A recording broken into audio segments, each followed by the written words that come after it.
Congress party CBI కుట్రలను ఛేదించుకుని YS Jagan త్వరగా విడుదల కావాలని కోరుకుంటూ ఆయన పాదయాత్రను తలపించారు. ఆయనతో పాటు వేలాది మంది కార్యకర్తలు, అభిమానులు, ప్రజానీకం వెంట కలిసి వస్తున్నారు. ఆయనతోనే మాట్లాడే ప్రయత్నం చేద్దాం.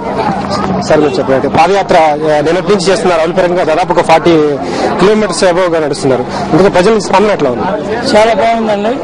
మరి మహిళలు ఆగిన చోట కన్నీళ్లు పెట్టుకుని, అయ్యా ఎప్పుడు జగన్ వస్తాడు, ఎప్పుడు బయటకు వస్తాడు, వాళ్ళు ఇంత కక్ష ఇస్తున్నారు, ఎప్పుడు జగన్ బయటకు వస్తాడని చెప్పి కళ్ళమ్మని నీళ్లు కాదు. మరి ముఖ్యంగా మహిళలు అయితే అడుగుతున్నారు. సో ఈ రోజు వాళ్ళు కక్షాదిన చర్యలో ఉన్నారు. కేవలం కక్షాదినతోనే జగన్ జైల్లో పెట్టారు. సో వాళ్ళ మనసు మారాలా. వాళ్ళ మనసు మారాలంటే మనం ఎన్ని కష్టపడినా కానీ, ఎన్ని ధర్నాలు చేసినా కానీ వాళ్ళ మనసు మారలేదు. అందుకని దేవుని ప్రార్థిస్తే దేవుడన్నా వాళ్ళ మనసు మార్చి, ఆ కేంద్ర ప్రభుత్వం మనసు మార్చి తొందరగా బెయిల్ ఇచ్చే అవకాశం చెప్పి ఉద్దేశంతో మేము ఈరోజు ఇంత భారీగా కార్యకర్తల అందరితో మేము పాదయాత్ర చేస్తున్నాము. రేపు 28న హీరింగ్ సుప్రీంకోర్టులో బెయిల్ వస్తుంది, మీరు ఆశిస్తున్నారు? రావాలని ఇంతమందితో మేము 8 కిలోమీటర్లు నడుస్తూ ఈ జిల్లాలోనే అత్యధికంగా వచ్చే దేవుడు సముద్ర స్వామికి పాదయాత్ర చేస్తున్నాం. డెఫినెట్ గా వస్తుందని ఆశతో ఉన్నాం.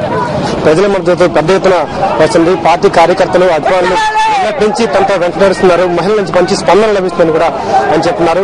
ఈ నెల 28న జగన్ ఖచ్చితంగా బెయిల్ వస్తుందని కూడా ఆయన చెప్తున్నారు.